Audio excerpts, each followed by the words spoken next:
Hello po, ako po si Mark. Marami pong nagtatanong sa akin kung saang lugar makakakita ng maraming babaeng magaganda. Ewan ko ba, bakit lagi nila itong tinatanong sa akin? Bakit? Wala bang magaganda sa lugar nila? Kawawa naman pala kayo. Nakakasawa din minsan na lagi akong tinatanong ng mga walang kwentang tanong. Kaya gagawa ko ng video ngayon tungkol sa topic na ito. Para sakaling may mga magtanong ulit, isisend ko na lang sa kanila ang video na ito. So, ito yung mga lugar na ayon sa karanasan ko, makakakita ka ng maraming magagandang babae. As in, yung mga babae na pinaka the best, yung pangarap ng karamihan ng mga lalaki. Umpisahan natin sa top 5 para masaya, hanggang sa top 1 na lugar na pinaka maraming magagandang babae. Ang top 5 ko, o ang nasa panglimang spot, ay ang Tarlac City, sa province of Tarlac.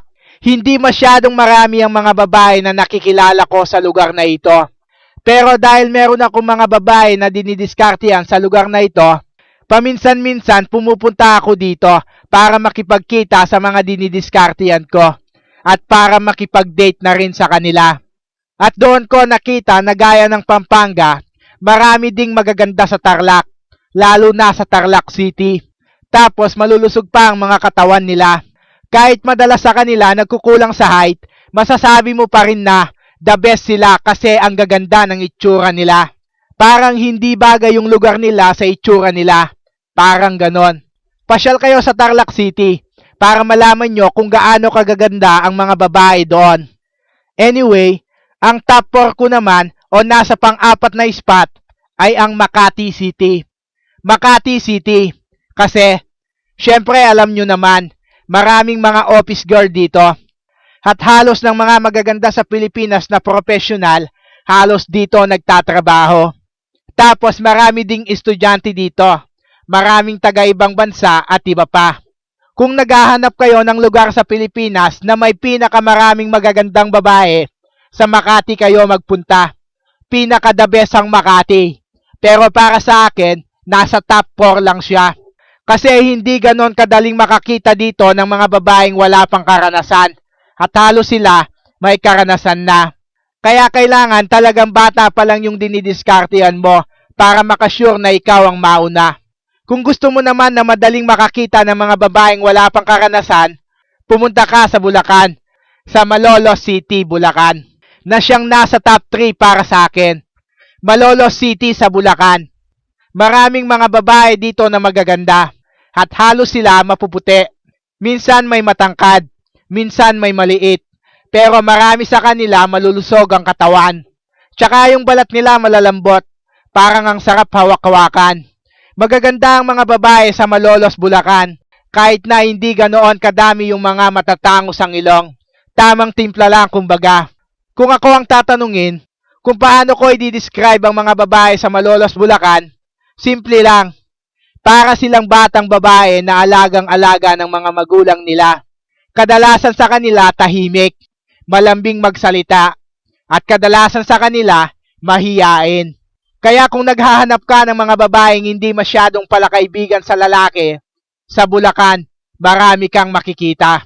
At ang nasa top 2 ko, o nasa pangalawang spot, kung saang lugar makakakita ng mga magagandang babae, walang iba kung hindi ang Olongapo City. Bakit? Maraming mga hap-hap sa lugar na yan at anak mayaman. Hap-hap meaning, halos ng mga babae na makikita mo sa Olongapo, may lahi na sila ng ibang lahi, gaya ng Korean, American, Japanese, Chinese at iba pa. Kaya nga binansag ang city ng mga Bano ang Olongapo, dahil yung mga tao doon, mga hap-hap na sila. Hindi na sila ganon katatalino, gaya ng mga original na Pilipino. Pero wag ka, yung mga taong nakatira doon, halos sila magaganda.